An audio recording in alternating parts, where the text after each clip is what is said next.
Quand j'ai fait mon baptême dans l'Esprit Saint il y a 2 ans, il s'est passé qu'on m'a posé la question « Est-ce que tu veux donner ta vie à Jésus ?» En fait, ça m'a beaucoup déstabilisée, beaucoup émue, parce que c'est une question que personne ne m'a jamais posée avant et que je ne m'étais jamais posée. Et je dirais que ça a tout changé dans ma vie de foi, dans ma relation à Dieu. On m'avait jamais dit qu'une relation personnelle avec Dieu existait, qu'il y avait juste ce mouvement intérieur, ce oui radical à lui dire, et qu'après tout était grâce et tout allait se faire par lui. J'étais prêtre déjà ordonné, j'étais professeur à l'Université catholique de Milan, j'enseignais l'histoire des origines chrétiennes. Et lorsque j'ai rencontré des gens qui avaient reçu cette grâce de la Pentecôte, au premier abord, j'ai résisté, j'ai même critiqué, et comme un prêtre catholique qui était formé avant le concile, donc d'une manière très traditionnelle. Mais le Saint-Esprit m'attendait, évidemment. Et quand on m'a posé cette question, je ne voyais pas d'autre option que de dire oui. Tellement je trouvais cet acte hyper beau, d'engager toute sa volonté pour suivre Jésus. Et avant, j'avais plutôt une vie où le Seigneur était loin, où je préférais faire mon propre chemin, faire mes propres choix.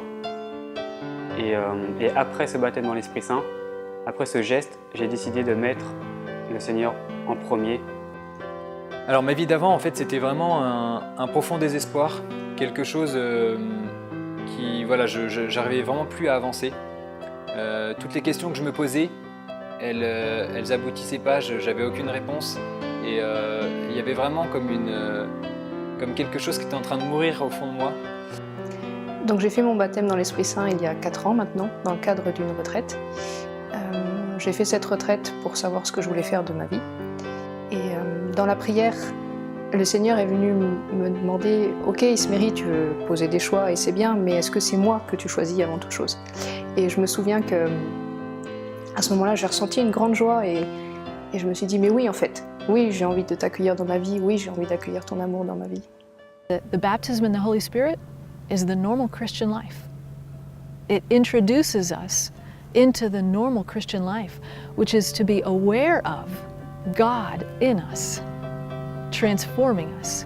Not always in the same way, not always in an emotional way, not always in an evident way, and yet in a very real way, God in His sovereign freedom interacting with our human freedom. That's the grace of baptism in the Holy Spirit. Eh bien, d'abord, il faut toujours se rendre compte que l'expression baptême dans l'esprit, ce n'est pas une invention du renouveau. C'est le Christ qui a inventé cette expression. La dernière parole qu'il a dit aux apôtres était « Vous serez baptisés dans le Saint-Esprit d'ici à peu de jours ». Ce qui se passa de là à peu de jours, c'est la Pentecôte, évidemment. Non? Alors, c'est le Christ qui a, avec cette expression baptême dans le Saint-Esprit, a désigné la Pentecôte, donc, qui n'est pas le baptême d'eau. Alors, c'est une grâce qui suppose pour nous le baptême d'eau, les sacrements, mais qui s'ajoute comme une grâce extraordinaire, qu'il n'est pas nécessaire d'identifier, de classifier. D'ailleurs, à mon avis, c'est l'Église qui nous enseigne ça.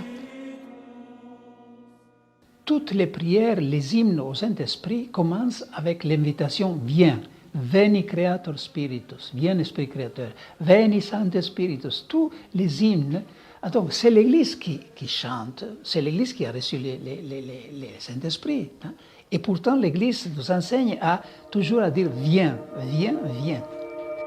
Cette grâce du baptême dans l'Esprit Saint a été redécouverte en 1967 par des étudiants d'une université catholique alors qu'ils prient eux-mêmes le Veni Creator. Tandis qu'ils portent dans leur prière le désir d'une nouvelle Pentecôte, ils font pour eux-mêmes l'expérience de l'amour de Dieu et le désir de remettre toute leur vie au Christ. Cette expérience se répand très vite dans d'autres universités, puis dans le monde entier. Les papes Paul VI, Jean-Paul II, Benoît XVI et François encourageront ce courant de Pentecôte comme étant une chance pour l'Église. En 2014, à l'occasion d'un rassemblement international du renouveau charismatique, le pape François dresse la liste de ce que devrait être la vie et la mission dans l'Église de ceux qui se reçoivent d'un tel courant spirituel.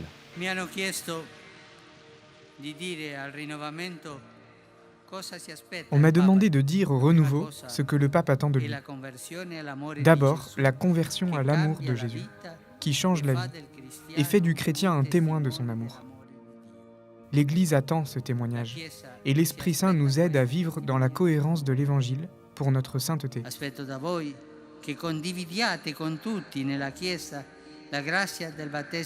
J'attends que vous partagiez avec toute l'Église la grâce du baptême dans l'Esprit Saint, une expression que l'on trouve dans les Actes des Apôtres.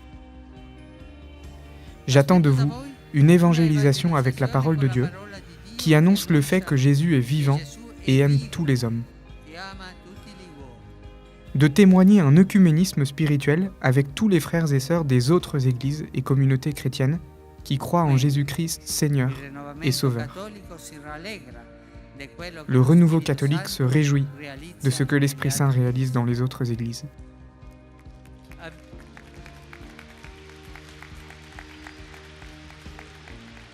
Alors, je pense que dans la situation actuelle, nous assistons à une redécouverte de la part de au sein de pratiquement toutes les églises de cette dimension très forte, relationnelle, existentielle, qui est la foi chrétienne.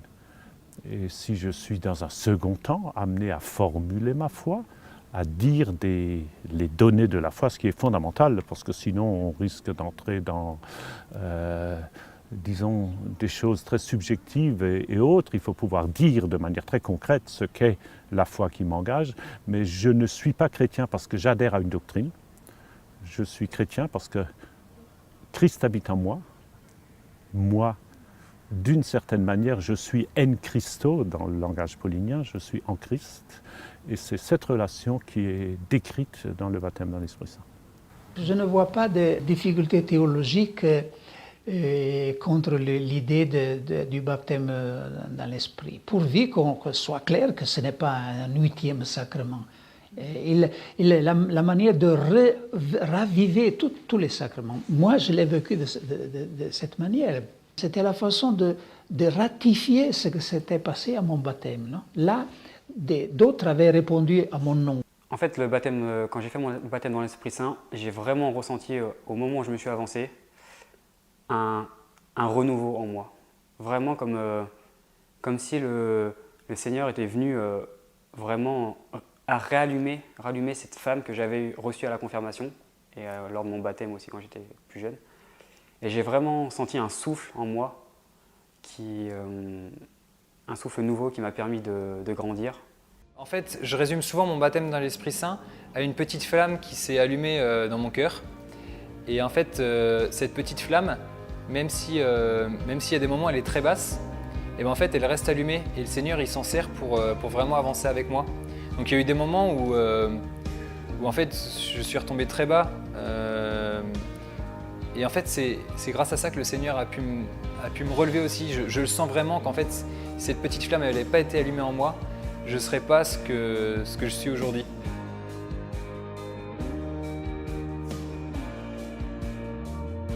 La redécouverte de cette grâce qui passe par la démarche de donner toute sa vie à Dieu semble rejoindre particulièrement les jeunes dans leurs aspirations. Cela apparaît comme un enjeu pastoral fondamental, qu'ils puissent trouver dans leur foi chrétienne cet espace pour engager tout le potentiel de leur vie.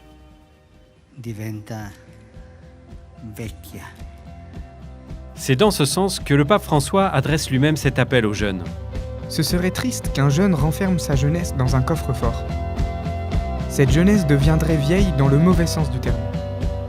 Cela deviendrait un déchirement. La jeunesse doit être risquée, et bien risquée. Risquée avec espoir, afin de pouvoir parier sur cette jeunesse pour de grandes choses. La jeunesse doit être donnée pour que d'autres puissent connaître le Seigneur.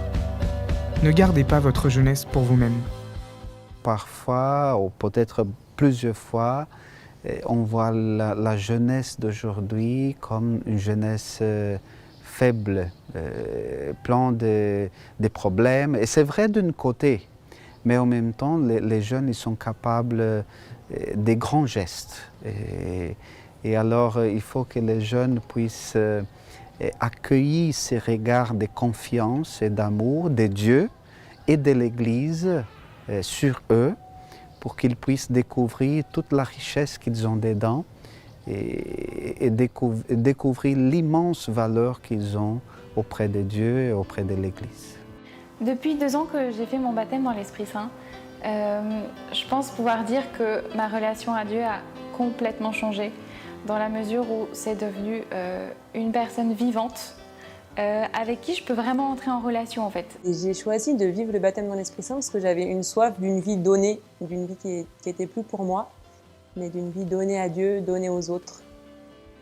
Ce moment dans ma vie où j'ai dit un grand oui à Dieu, où je lui ai dit mais oui, toute ma confiance est en toi, je puise toute ma vie en toi et je veux tout recevoir de toi. Pour moi, donner toute sa vie à Dieu, c'est de dire à Dieu, voilà quoi, tu as la liberté de faire ce que tu veux de moi, parce que je sais que tu me proposeras la meilleure chose. C'est prier, c'est prendre du temps avec le Seigneur pour l'écouter. C'est oser demander, oser recevoir, ne pas avoir peur de s'abandonner totalement au Seigneur. Je crois que c'est un peu comme les noces de Cana. Le Seigneur a fait vraiment de mon quotidien, donc de l'eau, du vin. En fait, ma vie est restée la même, mais il y avait comme un goût particulier, un goût de la présence du Seigneur, un goût à la prière, un goût à être avec mes frères et sœurs. En fait, l'Esprit Saint, c'est celui qui m'a permis de discerner tous les choix que j'ai posés jusqu'à maintenant. Du coup, je suis persuadé que pour ma vie future, ça continuera et que c'est vraiment lui qui va me guider sur ce chemin, sur ce à quoi le Seigneur m'appelle.